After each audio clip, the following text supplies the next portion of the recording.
ကျွန်တော်တို့ posem POS မှာရောင်းပြီးသား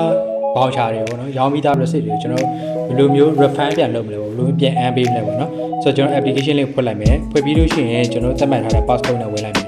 ဝင်ပြီးကျွန်တော်ဒီဘယ် site menu ပါလေးမှာကျွန်တော် voucher စာရွက်များဆိုတဲ့အထဲကိုသွားမယ်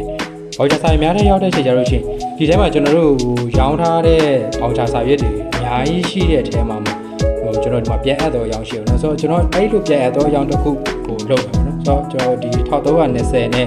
ရောင်းထားတဲ့ဟာလေးကိုကျွန်တော်မှတ်လိုက်မယ်ထပ်ပြီးလို့ရှိရင်ဒီဟာကသူကမယူဖြစ်တော့ပြန်လာအပ်တယ်ဆိုရင်ကျွန်တော်ဒီအပေါ်မှာပြန်အပ်ဆိုတဲ့ဟာလေးရှိကျွန်တော် setting မှာ language ကအင်္ဂလိပ်လိုဖြစ်နေတယ်ဆိုရင်တော့ကျွန်တော် refund ပေါ့နော် refund ပေါ့အဲဆိုဒီကောင်နှိပ်ပြီးတော့ကျွန်တော်ဒီတစ်ခုကိုကျွန်တော် refund နှိပ်လိုက် okay refund အဲဆိုရင်သူက stock ထဲကိုပြန်ထည့်ပေးသွားမှာပေါ့နော် refund လုပ်ထားတဲ့ voucher လည်းထွက်လာမယ် stock ထဲကိုပြန်ထည့်ပေးသွားမှာပေါ့ဆိုတော့ကျွန်တော်ဒီကောင်ကို reload ဆွဲကြည့်လိုက်တဲ့အချိန်ကျတော့ရှိရင်ဒီစာရွက်ဒီ voucher ဒီ